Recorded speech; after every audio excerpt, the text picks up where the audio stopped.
Magandang araw mga kasama. Ang pole billiard lesson na ating tatalakayin ngayon mga kasama ay tungkol dito kung paano natin hanapin ang tutumbukin na target point sa object ball kada contact point para may pasok ang bola mga kasama. Ang bagay na ito ay request ng kasama natin na si Kay Bilyar. Kay Bilyar, ito na yung sagot ng iyong request at sa mga kasama natin gustong malaman kung paano ito gagawin, ito na yung video tungkol dyan mga kasama.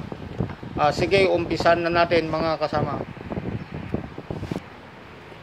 Ang gagawin natin mga kasama ay gagawa tayo ng center to center line mga kasama. Yan.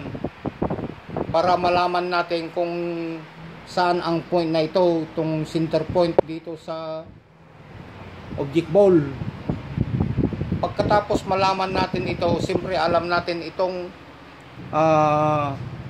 contact point kung ipapasok natin dyan sa butas na yan mga kasama.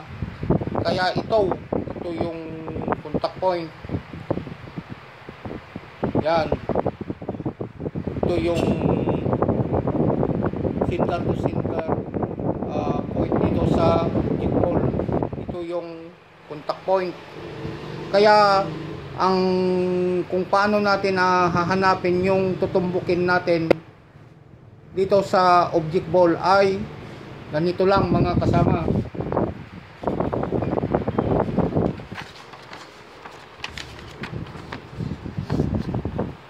I-double the distance lang mga kasama. Ito yung formula, double the distance. Ibig sabihin nito, kung ito yung contact point, dito yung center to center line point dito sa object ball, kung yan ang distance niyan ay dito lang. Yan. Ang distance na ito, i-double lang natin. Kaya dito na ngayon ang ating tutumbukin. Ang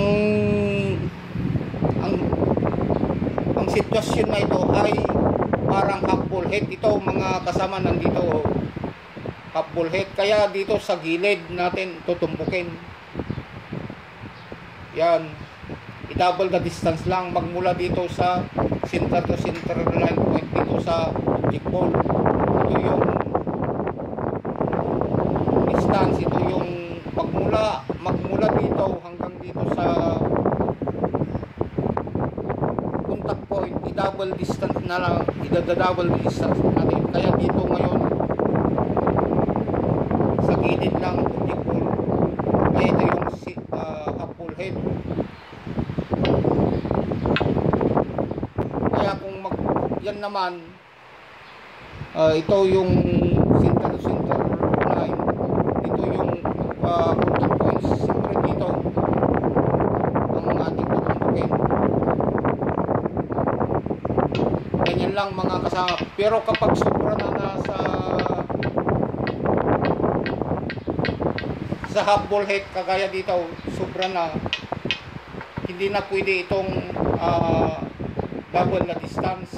Wala nang, kasi dito na kung ita-double distance natin dito na,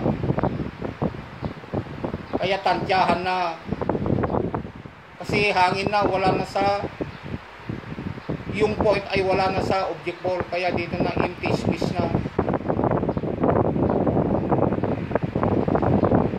Ganito lang mga kasama ang paggawa dito kung paano natin hanapin yung tutumbukin na point dito sa object ball kada contact point. Sige mga kasama, thank you, salamat.